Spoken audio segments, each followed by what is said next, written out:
Welcome to the Q2 2025 session of the What's Next in OpenShift. Here we will give you a glimpse of the product roadmap, direction, initiatives, and exciting new features and use cases to look forward to in the next 6 to 18 months. My name is Nick, and with me today I have a terrific team of OpenShift product management colleagues who will be joining me as speakers. And in addition, we have the rest of the OpenShift team to help answer questions. Viewers, if you do have questions, please feel free to add them into the comments section in the live stream, and we will do our best to get back to you with a response. Red Hatters, feel free to check the calendar invite for additional communication channels. We are excited for any kind of feedback, as many of the features we work on are heavily influenced by our customers. And with that, let's go ahead and get started. So for organizations that run their businesses on software, which is almost every organization today, the quality and speed of delivery of those software solutions is key to the organizational success of the company, especially in the emerging age of AI. Almost every facet of our daily lives nowadays is touched by software applications. Just think about the number of applications that you use on a daily basis. We use them for almost everything, including banking, insurance, shopping, travel, and streaming of movies. More than ever, your software strategy is your business strategy. And the ability to roll out new and improved digital business services and products continuously will be the difference between the companies that stagnate and the ones that evolve. Of course, agility and new technologies come with challenges, and some of which you will see here. Some of these challenges have been with us for some time, and others have been new and or are increasing. In the last year, we've seen an increase in the use of intentional AI, and we don't anticipate that this trend will change anytime soon. In the hands of Red Hat customers and employees, AI is already being used to create new content and develop useful tools. But in the wrong hands, AI can be dangerous. Gartner predicts that AI use will result in roughly a 50% decrease in the time needed to exploit account exposures, as well as cause roughly 40% of all data breaches by 2027. The sudden acceleration in AI increases knowledge gaps and the adoption gaps that developers must address, and modifies the threat landscape.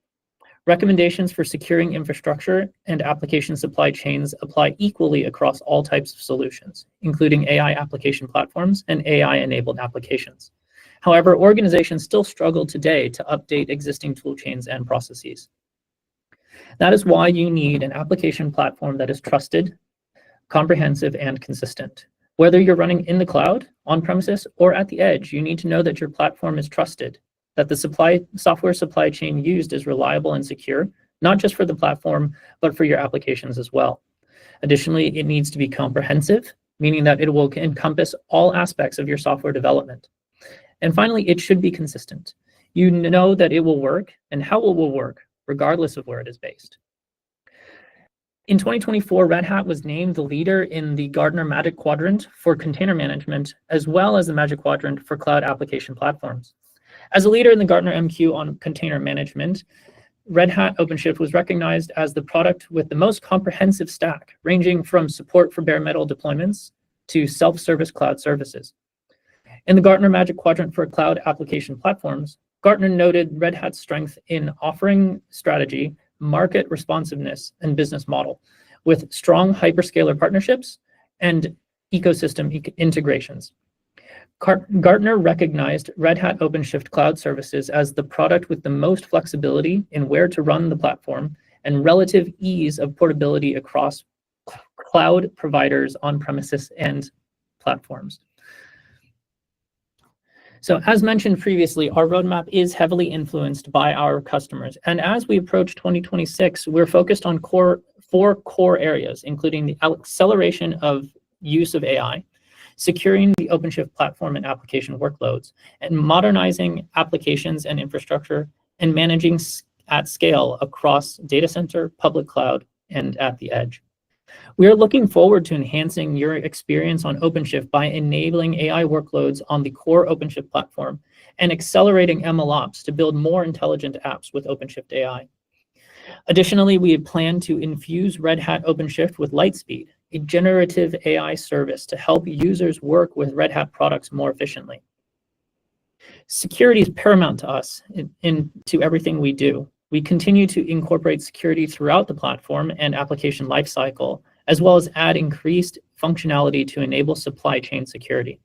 We have been working on zero trust networking and confidential computing in OpenShift for some time now, and are looking to add zero trust federated workload identity management capabilities and expand our confidential computing and post-quantum cryptography solutions. To accelerate application and infrastructure modernization, we plan to increase developer productivity with OpenShift developer services, bring VMs to a cloud-native platform with OpenShift virtualization, and provide universal connectivity via user-defined network enhancements and the GA of ambient mesh, gateway API, and its integrations. Finally, enhancements to OpenShift Platform Plus allow you to manage and secure your platforms and apps at scale across your fleet. Or you could accelerate your own adoption and reduce operational overhead with OpenShift Managed Cloud Services. Whether you run on AWS, Azure, Google, or IBM Cloud, you will be able to scale apps to edge servers, devices. You can even scale apps to edge servers, devices, with OpenShift and Red Hat Device Edge, and enable new edge form factors. Now let's dive into some of the Spotlight features.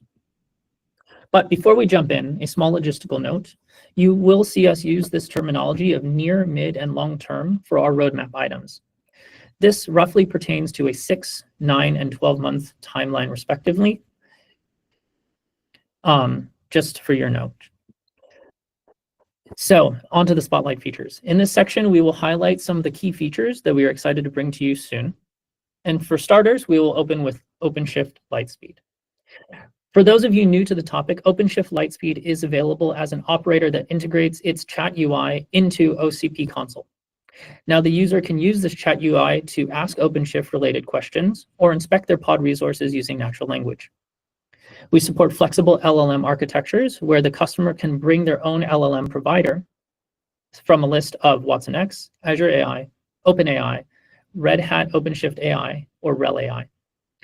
OpenShift Lightspeed also works in a disconnected mode, and customers can use RHEL AI to OpenShift AI as an LLM provider. As you can see in the slide, the OpenShift Lightspeed tech preview has tons of functionality already, and we will obviously be working towards bringing that to GA in the near future. But what other things are we investigating to add in the flagship operator? Well, of course, there are several things we want to look to improve. First, we want to see if we can bring more cluster awareness to the command line so that you can ask about the state of your cluster and get recommendations. In addition, maybe you have your own knowledge that you want to bring to OpenShift Lightspeed, a specific deployment rule or a runbook that you would like to include in the feedback. In reality, this means the ability to add additional knowledge sources. And of course, Red Hat will be including other OpenShift products and knowledge sources at the same time. Now, we also continue to deliver innovative solutions that enable organizations to accelerate and streamline the development, deployment, and management of AI-enabled applications and Gen AI across private data centers, cloud, and edge environments.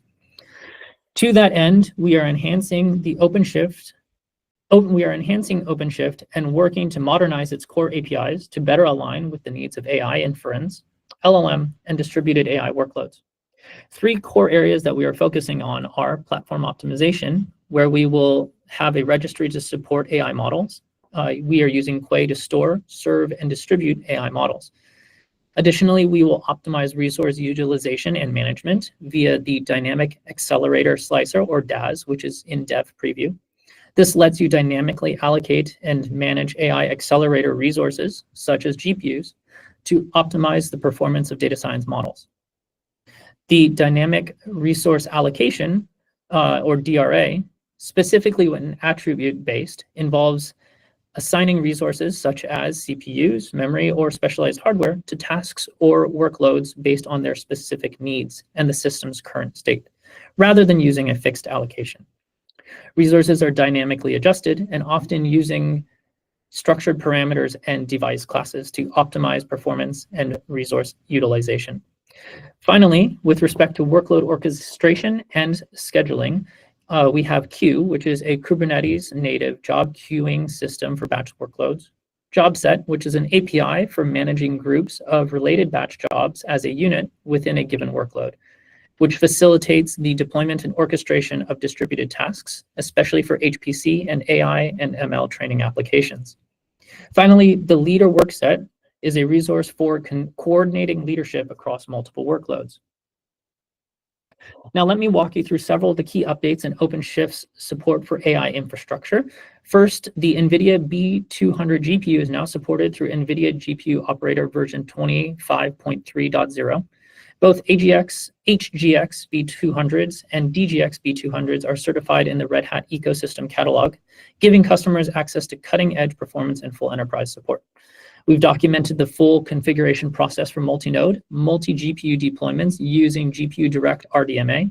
This enables high throughput, low latency communication between GPUs across nodes with row CE or InfiniBand, which is essential for large-scale AI models. We already support the NVIDIA Grace Hopper Superchip, and we are actively preparing to support the Grace Blackwell GB200 NVL72 platform, bringing the next generation performance capabilities to OpenShift. We are working closely with NVIDIA to enable OpenShift virtualization on HGX servers with NVSwitch.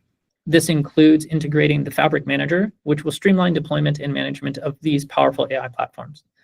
On the AMD side, AMD GPU Operator now provides AMD GPU health monitoring, and the operator provides real-time health checks through a metrics exporter and integrates with the Kubernetes device plugin to automatically remove unhealthy GPUs from a node's schedulable resources. We are collaborating with OpenShift Virtualization to support using AMD's new ROCm or GIM drivers. This is part of our roadmap, which will expand GPU virtualization options in the future releases. Finally, we've introduced a new telemetry dashboard directly into the OpenShift web console to monitor AI accelerators. It will provide real-time insights into GPU performance and power usage, including memory utilization, clock speeds, and energy consumption. This built-in view helps administrators quickly assess workload efficiency and system health without relying on external dashboards. Finally, security in OpenShift has always been a key differentiator. Here are some of the exciting features in security that we are focusing on. Firstly, bring your own OIDC on standalone OCP so that you can authenticate users and groups directly into the Kubernetes API server. Will be coming as tech preview in 4.19. We are also enabling secure workload deployments on OpenShift with least privilege approach, which is aligned with the Kubernetes community's restricted pod security standards. We plan to promote restricted enforcement to GA in the second half of 2025. We've already tech previewed running pods on Linux namespaces, and we're planning to GA this. This allows running pods on their own namespace and not on the root, which is the default. Doing this mitigates breakout risk by isolating each container's namespace, adding a layer of security for other containers and the hosts. Additionally, in order to improve security of secrets living on OpenShift clusters, we will be adding kubekms support to encrypt data in etcd, as well as support for the external secrets operator, which will help manage secrets stored in third-party management solutions. To reinforce the shift left and provide a practical and scalable way to establish content trust, we are working to simplify signing cloud-native artifacts by adding the cryo support for SigStore, which is including signing and verifying artifacts in OpenShift. On the confidential computing front, we are actively advancing multiple initiatives to deliver fully trusted execution environments within OpenShift to protect data in use, spanning both cloud and on-premises deployments. And finally, with Red Hat's Zero Trust Workload Identity Manager based on the upstream Spiffy and Spire projects, we provide a single identity framework for secure communication between workloads in a multi-cluster, multi-platform environment. This will be covered in detail during the security highlights. In the world of virtualization, Red Hat is excited to bring some exciting enhancements to OpenShift virtualization. This will focus on workload mobility across infrastructure by moving storage classes to GA. This will introduce mobility of clusters without disrupting workload availability and will be a feature available via our migration toolkit. This will allow live migrations across clusters non-disruptively. We're also making it easier to have smaller migrations managed through an assisted migration utility. We are also bringing multi-tenant networks to VMs by adding secondary UDNs that are more flexible and adding support for single-stack IPv6. Multi-cluster VM management for large-scale implementations is another core area of focus. By combining the OpenShift virtualization with Red Hat Advanced Cluster Management, we will be managing VMs at scale much easier. Red Hat Advanced Cluster Management offers specialized dashboards that target VM observability details in your VM, such as CPU usage, network metrics, and cluster stats. Additionally, our Red Hat ACM is becoming the one-stop shop to control VMs across your entire fleet. Finally, we will be broadening the platform support and cloud support. We currently have support for ROSA and AWS. We have announced Oracle OCI and GCP as tech preview, and we are working with another major cloud vendor to be announced later.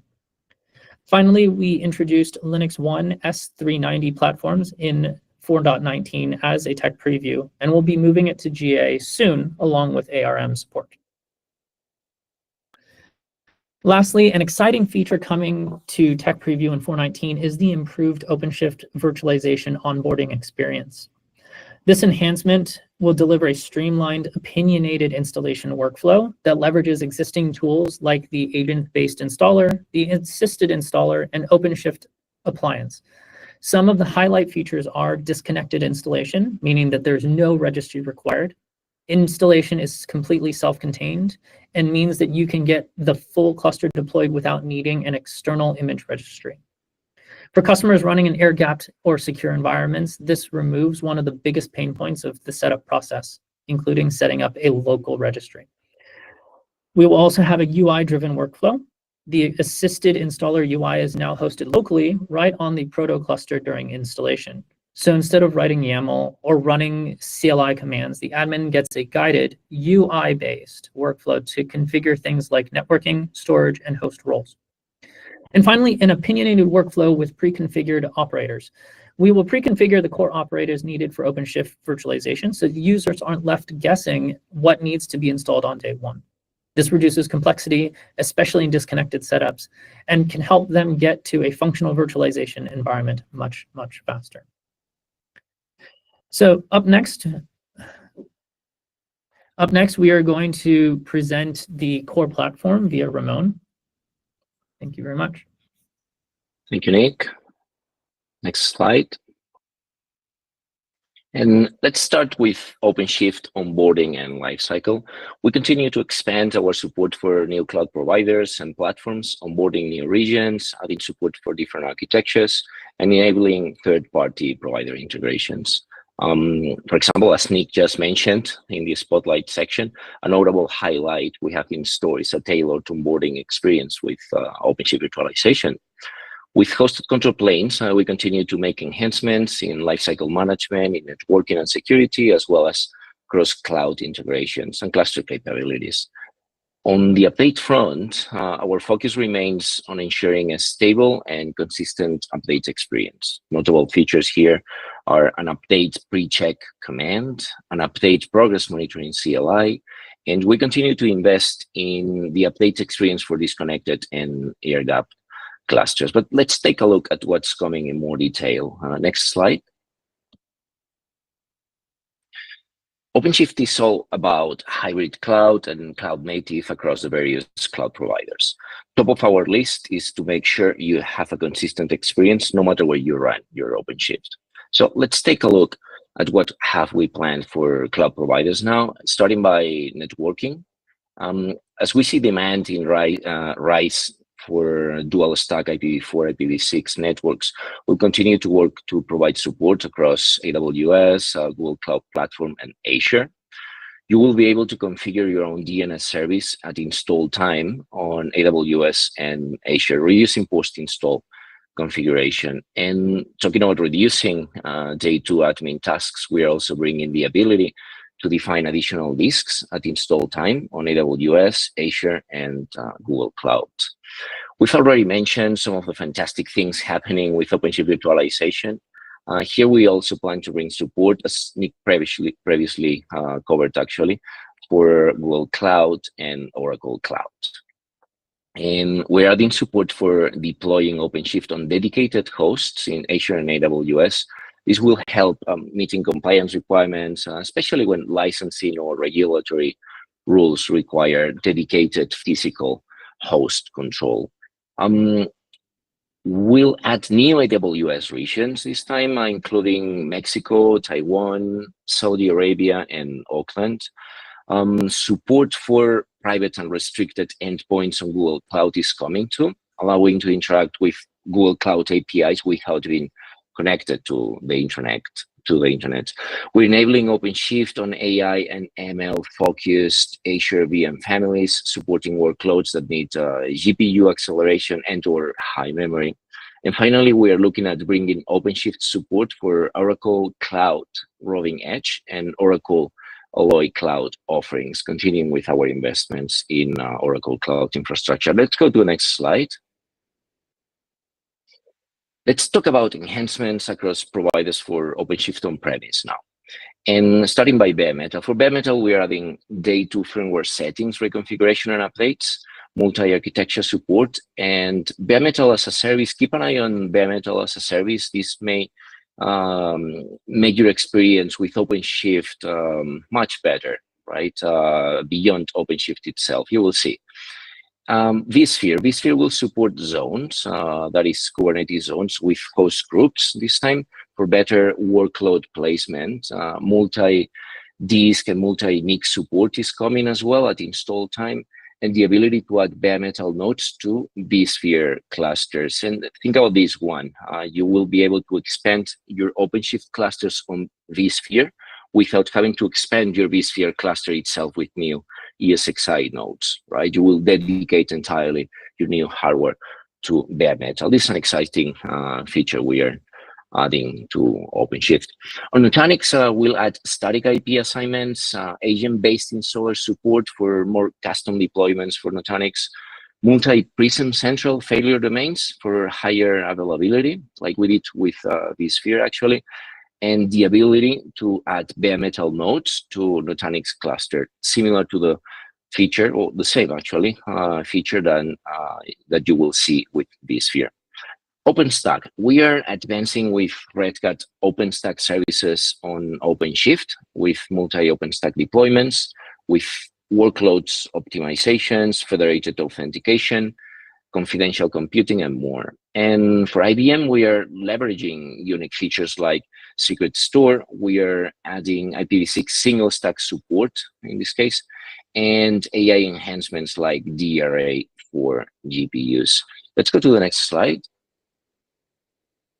And let's take a look at what's next for hosted control planes and other core OpenShift areas, starting by hosted control planes. Hosted control planes is a fantastic technology. I'm the relatively new product manager for HCP, so I'm pretty excited about this one. And it will sit, and it sits now at the core of many cloud-based offerings. So particularly today, it sits at the core of ROSA and Arrow. This is really an exciting area with loads of plans in place. In the next releases, it will feature streamlined upgrades, dynamic control plane scaling. This is essentially now in the future for ROSA and Arrow, but it will apply to hosted control planes in any platform.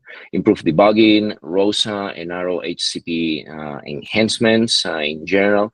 ROSA and Arrow are key in the future for hosted control planes this year and next year. This is a key area. Third-party CNI support. We're starting with Cilium and Calico and more.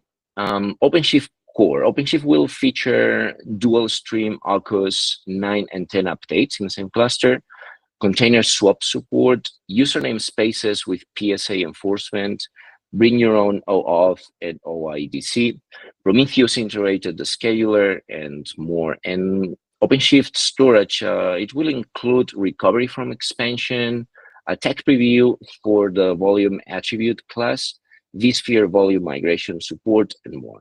Let's see the next slide now.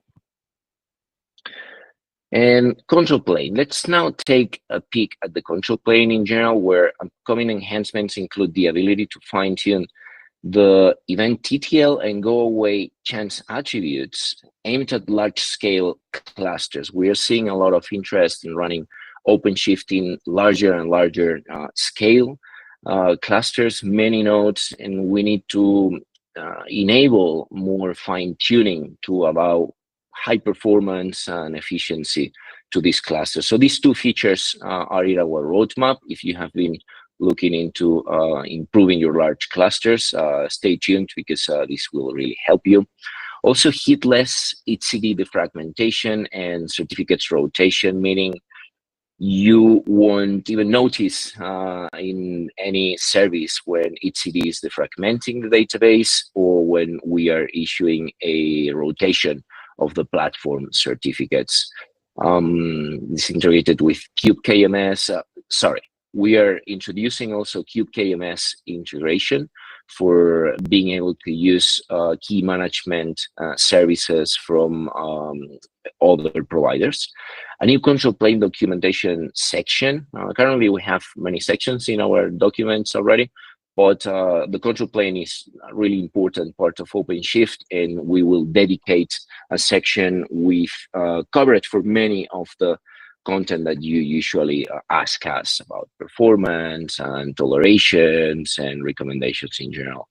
We'll be adding in the future external CA support. This is for platform certificates and an improved platform certificate rotation information for users to query directly. And next slide for managed OpenShift services.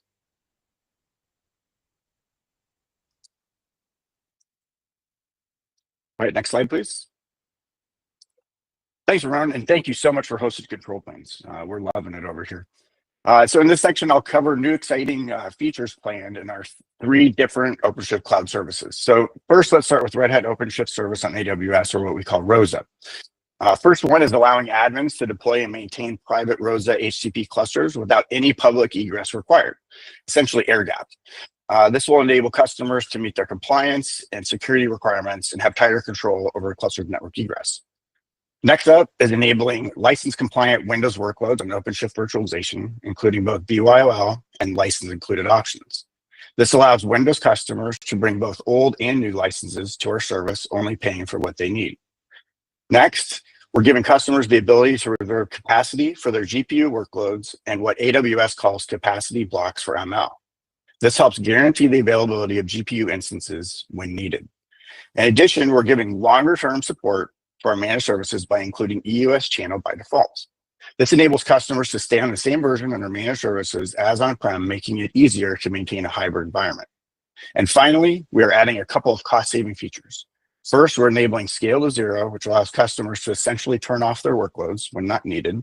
And second, we're adding support for Carpenter auto scaling, or what we call auto node.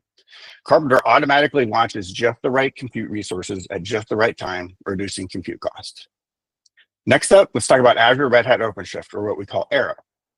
First, let's talk about our expanded regions. We're going to be launching Azure Government Texas and Arizona, as well as UAE Central, Mexico Central, Indonesia Central, and Austria. Next up, we have managed identities. This feature will utilize short-term credentials and more granular permissions when deploying and managing the Arrow clusters. This will significantly improve the overall security posture of the Arrow deployments. And next is Azure Lockbox enhancements. Azure Lockbox is a security feature that provides customers with explicit control over access to their data by requiring their approval before Red Hat SREs can access their data or troubleshooting or support. We're enhancing Azure Lockbox to include SSH and kubectl access. And finally, it's hosted control planes, where the control plane infrastructure is hosted by Red Hat and Microsoft on behalf of customers. This will offer cost savings, operational efficiency, and increased reliability to Arrow users. And finally, OpenShift dedicated on GCP, or what we call OSD GCP. First, we are increasing the maximum number of compute nodes supported on OSD and ROSA Classic from 180 to 249. This will allow customers to run more applications and services on a single cluster, thereby maximizing resource efficiency. Next, to drive the AI workload adoption, we're enabling a wide range of GPU instances. Additionally, we will provide flexibility to deploy GPU-enabled machine pools in a single zone and a specific subnet of a multi-AZ cluster. In addition to adding OpenShift virtualization, we will be enabling support for BYOL for Windows. This allows customers to bring their Windows Server licenses to our platform in a compliant way. And finally, building on the theme of integration with native GCP services, OSD will offer NetApp Astra Trident Operator out of the box.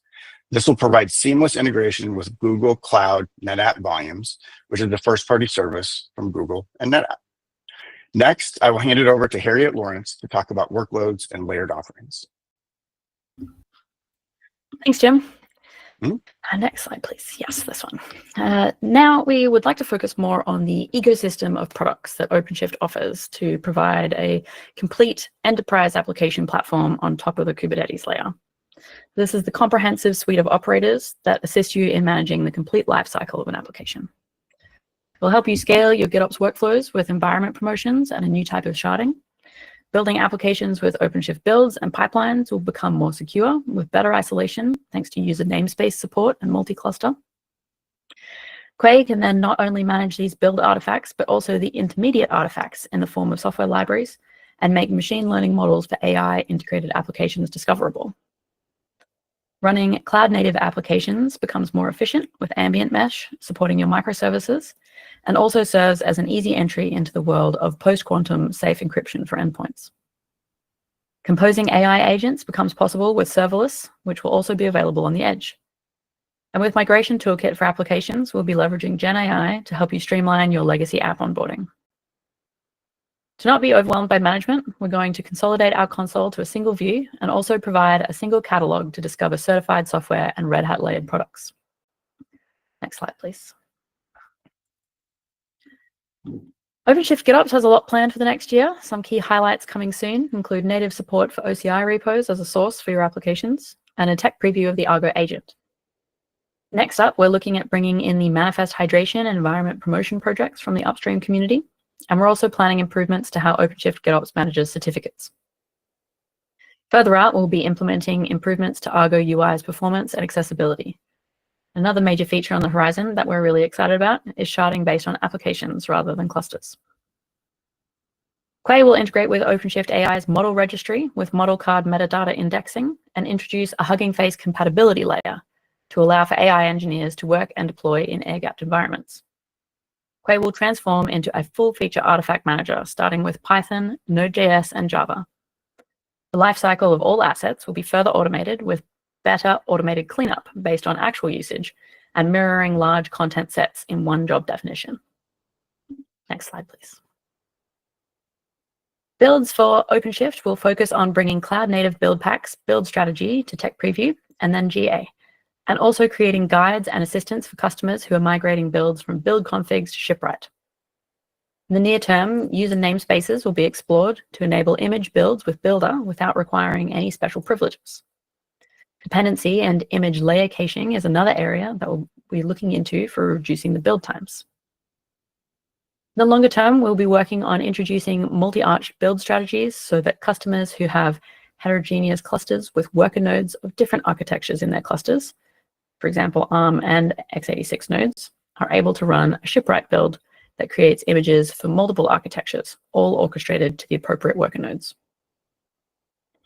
In our roadmap for OpenShift pipelines, we're focusing on making Tekton more efficient, multi-cluster, and easier to use in multi-tenant environments.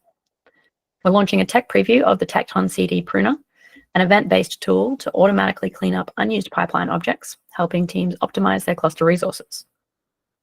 In the midterm, user namespaces will become GA in OpenShift in the next version, and we will be taking advantage of that for running pipelines and building images in the user namespaces with Builder without requiring any special privileges. In the longer term, multi-cluster control plane for pipelines as code is an area we're exploring, enabling customers to provide a pool of clusters as the destination for the pipeline execution on Git events coming from a repository. Next slide, please. For serverless functions, we are working towards introducing Python templates for AI, the ability to deploy functions as raw Kubernetes deployments, and the use of functions and workflow for no-code AI agent composition. Another important feature for functions will be to offer various levels of support for AWS Lambda migration. For event-driven architecture, pre-factored sources and syncs such as AWS S3 and more, this will enable users to simplify asynchronous communication. To further empower AI and ML capabilities, support for integrating with popular cloud AI platforms, and adding drift detection for model reliability. On the platform side, we're looking to offer a serverless scaling integration with Kita. OpenShift Service Mesh 3 was recently released, and our next release will be version 3.1, based on the upcoming Istio 1.26 release. Most notably, we plan to include technology preview support for Istio's sidecarless ambient mode. By removing sidecars, Istio's ambient mode significantly reduces the resources needed to run Service Mesh, particularly for pod-to-pod encryption. We plan to make this feature generally available before the end of the year. In addition, the Istio CSR component, which allows Cert Manager to integrate with Istio, will soon be generally available. In the future, we are planning support for quantum-ready crypto algorithms, off-cluster workloads, and improved multi-cluster service mesh management with Red Hat's advanced cluster management. Next slide, please. We're focusing OLM v1 improvements on user experience, management, and flexibility. First, for user experience, we've got a new unified catalog UX, which streamlines package discovery in the console, backed by API improvements for more efficient operator metadata queries. Secondly, for simplified management, we're enabling broader applicability because OLM's v1's simpler APIs make GitOps and zero-touch provisioning integration easier across environments.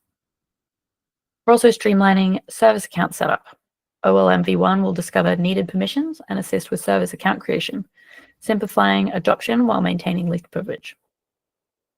Finally, flexibility and control. Simplifying migration and troubleshooting by optionally keeping resources during package removal. Also, you'll get more operator choices with new first-class Helm chart support. So all in all, OLM v1 offers a more robust, intuitive, and adaptable platform for OpenShift package management, and there is a lot more coming soon. The OpenShift console is the face of OpenShift and is a key component for tying together the OpenShift application platform. The console, with dynamic plugins, allows our layered offerings, our partners, and our customers to create their own unique custom user experiences. One of today's themes is simplification. So starting with merging the admin and dev perspectives, no more jumping back and forth. Users can accomplish their task in a single perspective. The dev perspective is still available if that is your preference. Patternfly 6 will provide a new look and feel that will be clean and crisp. Next up, we'll be adding support for OLM v1 in addition to v0, Helm, and more content. To simplify things even more, our goal is to provide users a single catalog for managing software and services that run on your cluster. And finally, we want to simplify the interactions between DevHub and the OCP consoles. Software templates generated specifically for deploying and interacting with your OpenShift cluster is a great way of doing that. Next up, we've got networking with Jamie. Okay, thank you. Next slide, please.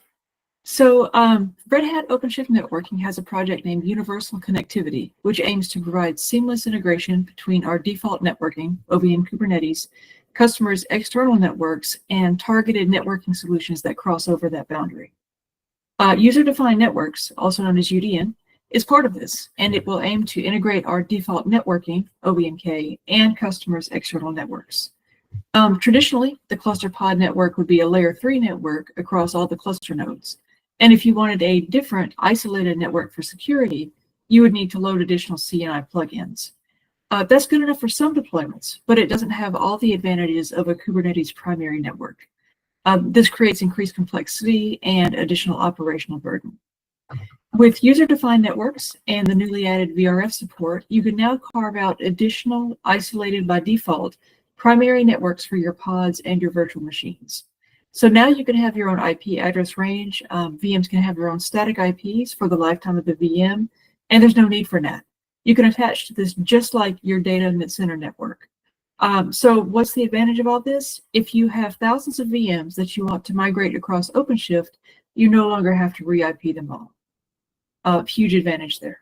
So UDN is already GA as of OpenShift 4.18. We're continuing it to refine it and add BGP support with EVPN integration in the coming releases. Next slide. So Gateway API, which is also known as Ingress API v2, helps you manage how your external traffic gets to your services running inside the cluster. Think of it like a traffic controller. So it provides a structured way to define where requests should go, how they should be handled, and who can access them. Gateway API can set up rules for routing and load balancing and even security policies like enforcing HTTPS or limiting access. Gateway API is more flexible and more expressive than the previous Ingress API. It makes it much easier to control your complex traffic flows. We already support Route and Ingress API today, and with the GA of Gateway API in OpenShift 4.19, alongside Service Mesh 3.0, we look to support Gateway API as part of the Ingress support. Next slide. Even more things networking. So eBPF-enabled Network Observability Operator is getting quite a few new enhancements. Right now, it ships with the UI in the OpenShift web console and gives you an interface to see networking traffic and network topology. So we're expanding the scope to multiple clusters, so you can now see the same thing in ACM. We're also expanding the number and the kind of metrics it captures to include cluster edge objects like VIPs, load balancers, and Kubernetes network policies that might be blocking traffic. So all of these enhancements improve security for admins and help developers validate and troubleshoot network applications. For eBPF Manager, eBPF programs allow developers to create a user space program that has kernel space privileges for network traffic. Because of this power, and especially in multi-tenant environments, administrators want to govern who can execute the eBPF programs, what they're allowed to do, and also have the ability to observe all of the running eBPF programs on a cluster. eBPF Manager targets that level of security and scrutiny that doesn't really exist anywhere else in Kubernetes. eBPF Manager is known upstream as BPF-Man and is in the CNCF sandbox and is currently under tech preview. We're looking to GA this in an upcoming release soon and then integrate with all of the current and future Red Hat internal eBPF implementations. And then finally, we're looking to extend IPv6 support on all public clouds in upcoming releases. So as end-to-end public cloud platform IPv6 support progresses, we're working with cloud providers to make sure that OpenShift networking will also support IPv6 dual stack deployments on the public cloud to match that. Next slide. And Red Hat Connectivity Link is happy to announce the upcoming release of version 1.1 in the beginning of May. So lots of new features in this release. The first of the highlighted features is the core DNS plugin that allows Connectivity Link to manage DNS policy on your own local DNS server, while also providing the same functionality you can already get on Connectivity Link's integrations with cloud service providers' DNS solutions. So this will include features like geo-based routing structures, traffic weighting, and load balancing. And the second of the highlighted features here includes support for Gateway API 1.2. So that will bring gRPC routing, WebSocket support, timeouts, retries, and lots of other new capabilities accessible via the Gateway API. And then finally, it's going to ship with preparations around policies for inference serving of AI models. Next slide, please. Okay, and now we can go on to observability. Next slide. Okay, so for observability and insights, in the near term, we have a lot of nice enhancements, including being able to deploy, use, and manage observability with the cluster observability operator. So one meta operator to manage your observability in your OpenShift cluster. We'll be enriching your AI experience with GPU and accelerator metrics and dashboards. So integrating those accelerator metrics with OCP dashboards and also with cost management. So application monitoring dashboards integrating with Red Hat Developer Hub for cost management. And incident navigation capabilities in ACM, and more OpenTelemetry integration on the edge with Red Hat Edge Management. A little further out, you'll be able to have a custom reports builder and cost management. Gen AI observability capabilities, more partner integrations coming, and then integrated analytics capabilities for OCP like incident detection and signal correlation. And then long-term, integrating with OpenShift Lightspeed for further troubleshooting integration, increased workload efficiency with right sizing, making sure that your workload is sized appropriately for your needs, not too big, not too small. And then adding native and custom dashboards for single and multi-cluster observability. Next slide. We are working hard to improve observability for OpenShift virtualization and also in Red Hat ACM for advanced cluster management. So in the near term, we're going to be increasing use of analytics features so that you can troubleshoot faster in ACM. So consolidating incident detection with alert groups, and then productizing right sizing for namespaces and virtual machines, moving that towards a tech preview. In the midterm, we will be consolidating the multi-cluster observability add-on in ACM, so being able to add more observability components through ACM, adding in cluster logging operator, cluster observability operator, Loki operator for log storage, and tempo operator for tracing storage. And then long-term, improving the observability section in ACM by leveraging Persis for customizable dashboards in ACM, consolidating the multi-cluster alerting UI, and introducing a multi-cluster logging UI. Next slide. And then finally, we are also working on enhancing the AI experience in observability. In the near term, we are working on OpenTelemetry schemas for AI workloads and getting those more integrated with Red Hat AI products, and integrating AI observability with the Dynatrace platform. Midterm, we're continuing with partner accelerations, again, leveraging Persis to get that one dashboard experience and also create customizable dashboards there. And then long-term, continued integration with OpenShift Lightspeed and other AI interfaces. So we want to be able to leverage observability signals and analytics so that you can use signal correlation, which is called correlator upstream, to get a faster idea of what's happening within your cluster and your AI interfaces. Incident detection, and then getting a better idea of cluster and components health with Cube Health. Next slide. And with that, I will hand it off to Christoph for the developer experience. Thanks, Jamie. I'm excited to share some upcoming features. Soon you will be able to install plugins and configure plugins directly from the Developer Hub extension plugin. We are streamlining the developer feedback loop with RHDH local for easier plugin and template creation directly from your laptop. To boost adoption, our Quick Start plugin will offer a guided first-time user experience. And the Adoption Insight plugin will be available out of the box with the Dev Hub. Some key highlights include a new plugin certification program, FIP support, and a scorecard plugin to display KPIs such as technical debt, DORA metrics, and security posture.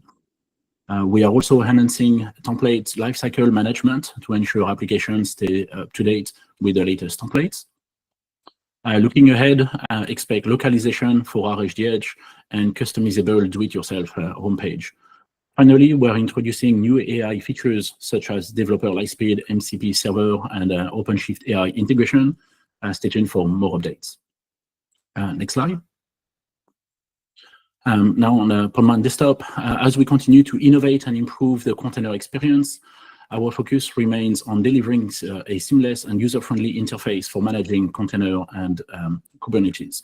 Key highlights include mirror registries, enhanced Kubernetes support with more objects supported, an namespace selection. Additionally, we'll be adding a UI enabling to bridge to remote Podman host for greater control over infrastructure, and GPU acceleration support is continuously getting improved to speed up containerized AI workload from your local developer environment. To improve the user experience and simplify the configuration, we'll be enhancing the status bar, implementing a faster and simpler onboarding process, and revamping the dashboard for a more intuitive experience, enabling developer to provide better visibility in the environment, as well as discovering and guiding through key workflows. Additionally, we'll be looking at log UI and integrating a CLI client directly from the application. For those who are working with Red Hat technologies, we'll be adding a lot of improvement in the Bootsy extensions, which enable you to entirely code, build, test your bootable containers from within Podman desktop. We'll be introducing a new RHEL extension to provide easy access to RHEL environments from your Mac or Windows developer environment. To support developers working with OpenShift, a new extension will be providing the ability to run Microshift locally in a container, unlocking easy access to OpenShift for application developers. With those additional extensions and capabilities, Podman Desktop is making it very easy for application developers to work with Red Hat technologies on the developer environments. Next slide. Podman AI Lab is for developers already using working with containers and looking at bringing AI into their existing applications or creating new ones. Podman AI Lab is an extension that simplifies getting started and developing with AI in a local environment, ensuring consistency and streamlined transition to production. We'll continue to unlock the power of local inferencing and leveraging GPU. In addition to Llama CPP, we'll add the support of OpenVINO and VLLM. Llama and Podman AI Lab are converging. If you are not aware of Llama, it's a fully open source project to allow local management and serving of AI models locally. It works from the CLI, and in many ways, Llama and Podman AI Lab are enabling similar use cases. So the two projects will converge, enabling consistent CLI and UI experience. To enable quick experimentation with AI, developers will find more recipes to start and get experience from. For agentic development, we are looking at helping the developers to easily work with Llama Stack as well as MCP server. You probably noticed that MCP servers are becoming very important topic, and as they unlock LLMs to communicate with different tools. They are very interesting for developers working with AI tools, and we'll be looking at that. Moreover, we will also you will see also more capabilities shaped around helping developers to build and test agentic applications leveraging those technologies. Next, I will hand it over to Maria to talk about security. Thank you. 2025 is the year in OpenShift for workload identity. We will do this by incorporating a SPIF and Spire. But first, if you're not updated, what is workload identity? It's just another way to assign a unique identity to a workload, basically to verify identities to application services, and to help them authenticate communicate in a secure manner without relying on hard-coded credentials or API keys.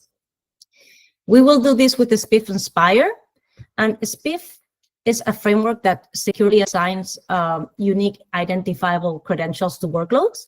Spire is the open source implementation that automates the whole process of creating, managing, and verifying these identities. All of this will come in the form of an operator. The operator will be called Zero Trust Workload Identity Manager. It will be a Day 2 operator, which will be on tech preview in 4.19 and will be GA on the upcoming release. We are also planning to bring integrations to the existing OpenShift services to enable additional use cases for identity protection in AI, virtualization, and other areas. Just as a summary, this new operator helps you secure identities for workloads in a complex environments like multi-cloud and also multi-cluster systems. With the next slide, we move on to ACS. In the area of vulnerability management, we want to help customers prioritize better the vulnerabilities. Because of that, we have done a lot of improvements in the platform. One of the latest one was the EPSS scoring that was included. We are now planning to add additional things. Like, for example, there's a CISA field, which is called known exploited vulnerabilities, which could help you prioritize further your vulnerabilities. We'll tell you which CVEs are known to be actively exploited, and we are planning to add this as well in the upcoming releases. Also, to provide a very clear identification on accountability, we will make a distinction between which CVEs affect the base image layers versus the additional layers that are introduced by developers, just to understand where does the CVE land and who is in charge of patching it. For ServiceNow users, we are working integrating the ServiceNow vulnerability response. This enables organizations that prioritize CVEs using this tool more effectively and specifically support SLA-driven workflows through this process. OpenShift virtualization, you also know, has been big this past year and this year. ACS wants to also step up, adding vulnerability management for VMs, having a single pane of glass across both for containerized workloads as well as the VMs. On the risk profiling front, the key is to make risk more, first, intuitive and two, actionable.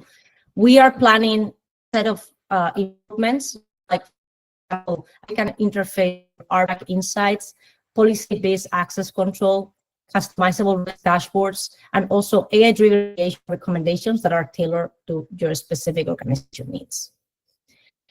And also with the release of Compliance Operator 1.7, which is integrated with ACS, we have a brand new set of profiles.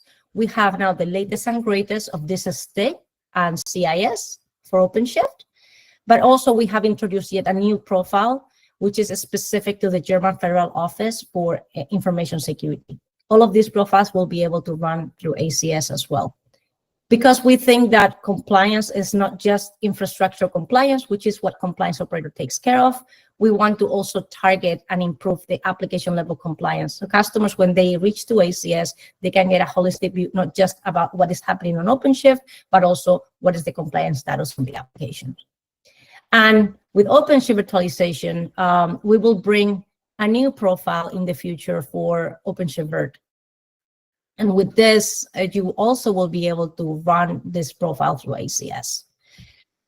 We're also aware that a lot of our customers are using tailored profiles, and ACS will provide ability to visualize the results to schedule these tailored profiles to a single place for a multi-cluster. Next slide. In the area of policy, in 4.8, we will GA policy as code. Policy as code has been one of the most requested features from our customers. We are planning to add additional enhancements in the upcoming releases to get it like fine-tuned to make sure that, you know, customers are able to utilize it in any single situation that they are interested in.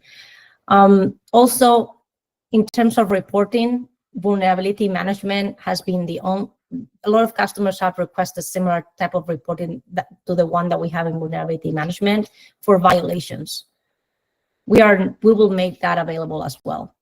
And also we are planning to integrate with other policy engines. In the front of networking and runtime, now we have external IP information. So this will surface in different forms in ACS as part of the network graph, but also more powerful as part of policies to alert about suspicious activity. You will now have, you know, the concrete IP address that it is performing that action. And to basically be able to continue the journey of OpenShift networking, ACS will be aware of the newer ways of isolating. So UDN and also admin network policies, which was released some releases ago. On the platform front, we plan to support FIPS 140, which means that ACS will be designed for FIPS and obeys for FIPS 140 regulatory requirements. Also, customers that want to bring their own database, we are planning to support Postgres version 15. And we will also introduce support for the first ever post-quantum algorithms for digital key exchange. And now I'm passing it over to Sean for updates on cluster management. All right, thanks, Maria. So let's jump right into what's happening next with Red Hat Advanced Cluster Management. So to kick it off with virtualization, obviously a really hot topic. First off on our plate is we're bringing the fine-grained RBAC capabilities to the multi-cluster OpenShift virtualization experience. So this is going to allow you to implement some precise access controls across clusters and sets of VMs so that your teams only can see and do what you allow them to do. And after that, we're looking to see how we can help facilitate the live migration of VMs from one cluster to another. And then I'll make some important tasks such as infrastructure maintenance operations much simpler and easier. And then keep a lookout for a launch out experience to each VNC console, all from the ACM dashboard. In the cluster lifecycle area, we're bringing a long overdue capability to rename your hub cluster. So if you haven't been a fan of that pesky local cluster name, you'll soon be able to change it. And along the lines of long requested features coming into ACM, we're finally going to be providing a way for you to provision ROSA hosted control plane directly from ACM. And that's coming from work that we've been contributing up into the cluster API project and bringing back down into Red Hat.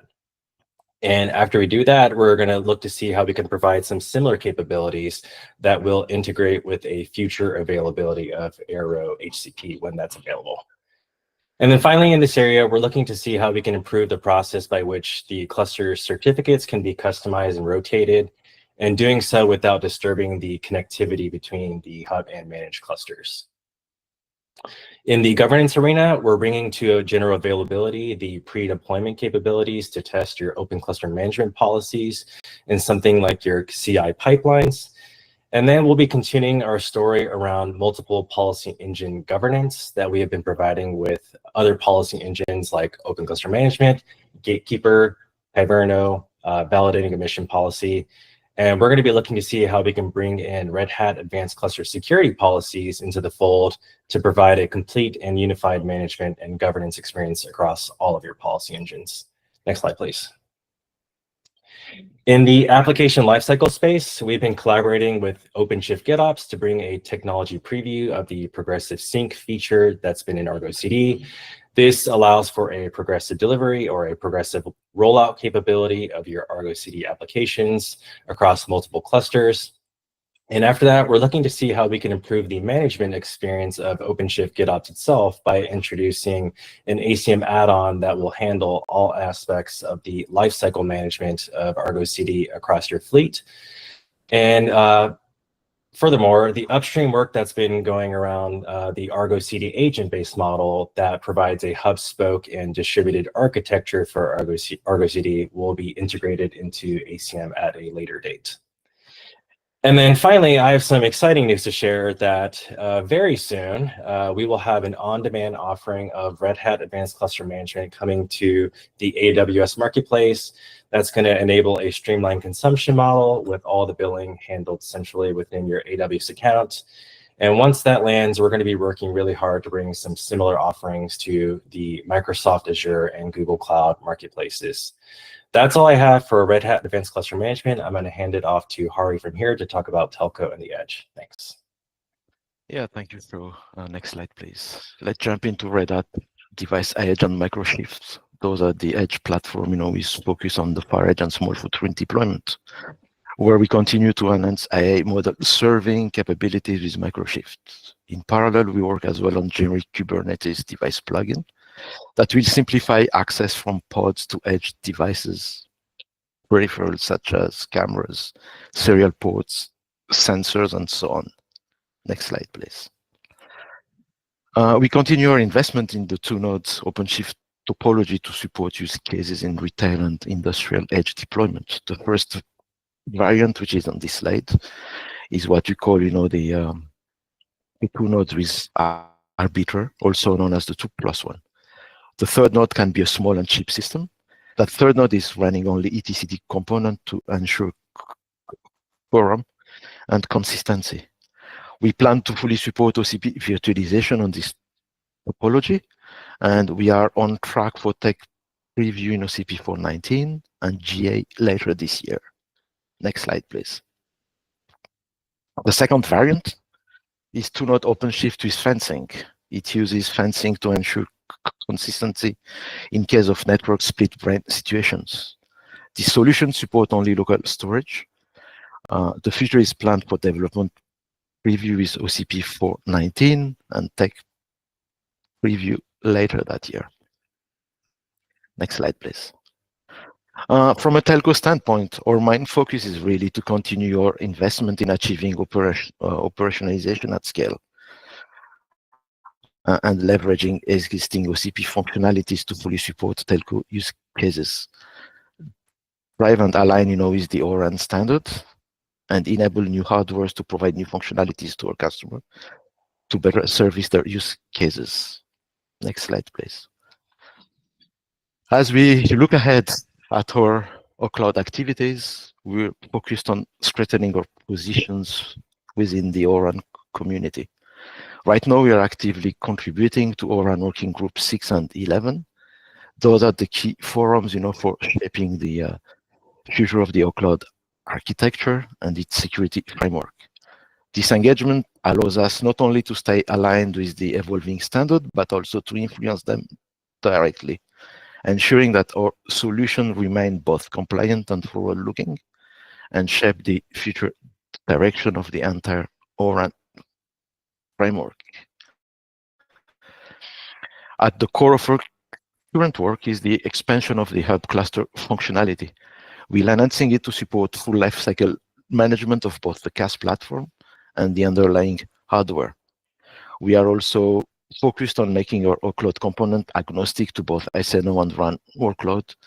This flexibility is a key for us, for broad deployment scenario and applicability as well outside the RAN verticals. Looking ahead to the next 6 to 12 months, several key investment areas are taking shape. We are placing significant emphasis on Metal Cubed as our open source solution for hardware management. This will give us a scalable Kubernetes native way to manage bare metal infrastructure, which is critical in edge and telco environment. We are also advancing our day-to operations. The goal here is really to simplify operations and improving resilience in real-world deployment. We will be building the cloud observability capabilities using cloud-native based practices to ensure that we can support large-scale distributed deployment with confidence. In parallel, we are enabling a certain number of use cases scenario, including single node OpenShift with DU profile, combined CU/DU, and even full mobile network operator configurations. Next slide, please. For our telecommunication partners to achieve the best return on their use cases, hardware plays a critical role. Later this year, Intel Sierra Forest CPU will be validated for 5G use cases and added to the 5G core reference design specifications. On the RAN side, the next critical timeline is the introduction of Intel Granite RapidD systems. This is more powerful than SPR-EE. It comprises of CPUs, VRAM boost, and integrated NIC, which will be available by end of 2025. Red Hat is working closely with Intel and third parties on a set of milestones to fully support this hardware. We plan to achieve SPR-EE equivalent in OCP 419 as dev preview and deliver Grandmaster clock support as tech preview in 419. We expect to have full functionality with regression on commercial hardware in Q1 2026. For ARM-based CPU, the intent, of course, is to achieve full telco edge use cases with the same experience as OpenShift-based x86. The near-term focus is on NVIDIA Grace Hopper. For the DU use cases on SNO, we plan a tech preview in 420 and a GA in 421. CU use cases is being targeted for tech preview in OCP 421. Finally, for AMD-based CPU, the first generations Genoa and Bergamo are fully supported and integrated into our 5G core solutions. We added LLC, our awareness CPU pinning for better performance if the workload can leverage that functionality. For the latest AMD Turin CPU, we expect to include it as part of the 5G core solution later this year. And finally, for the long run, we are working hand in hand with AMD for upstream support of node resource interfaces. That's all I have on the telco and the edge side. I hand it over to Nick.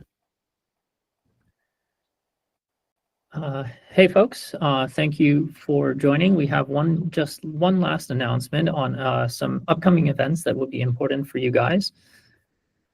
So specifically, the next time you find us, it could be in person. There are just 19 days left until Red Hat Summit kicks off in Boston, and we do hope to meet many of you there and talk live about all the things about OpenShift. So find us in the booth at OpenShift Commons, or in the dev zone, or in the sessions and labs we'll be hosting on virtualization, AI on OpenShift, security, app development, cloud services, and more. So with that, thank you everyone for joining today. That is going to be our What's Next session for today, and they will be publicly published eventually on YouTube as, published on YouTube. Feel free to check out these features or learn at learn.openshift.com or try.openshift.com. Thank you again. We look forward to seeing some of you at Red Hat Summit.